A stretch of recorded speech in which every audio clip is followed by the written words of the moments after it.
Tom Mctigue today. Thoroughly impressed how this thing rides. What I really liked about it was how it is in the rough water, because to me that's the telltale sign of how this boat's going to work in Hawaii.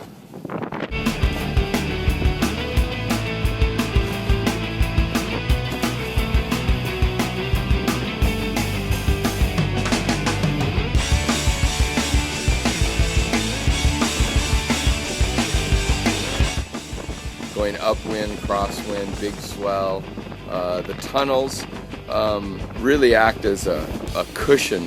When the boat comes down, you can feel that air cushion through the tunnels, very similar to a cat.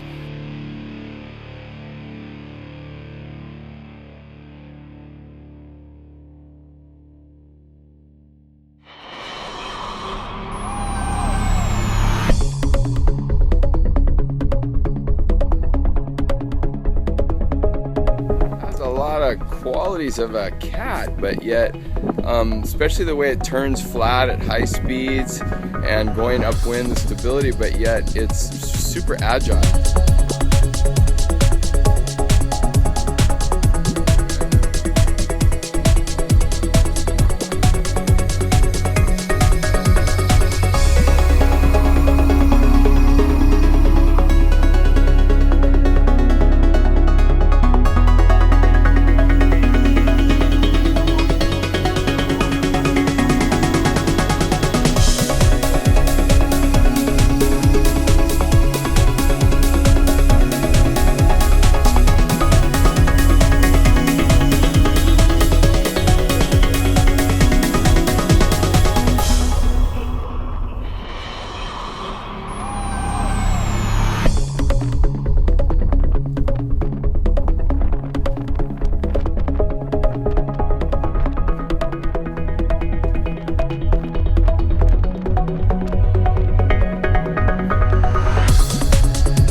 Impressed by this hull.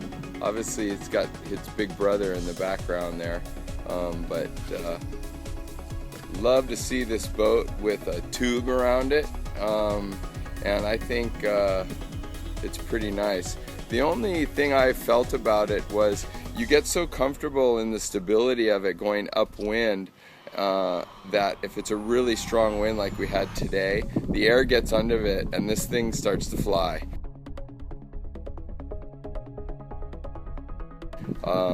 Which is great if the wind is light because it keeps it soft, but I could see how it could get out of control real quick because you get really comfortable with the hull and before you know it you'd be in trouble. So this is pretty stripped down, there's nothing in it, but maybe putting some coolers in the front or some sort of trim tabs on the back going upwind might help it. Also registering the T-top in a down angle like a foil, air down foil might help that too. But great job, Stephen, beautiful boat, really enjoy it. Love to see this in 25. Oh boy.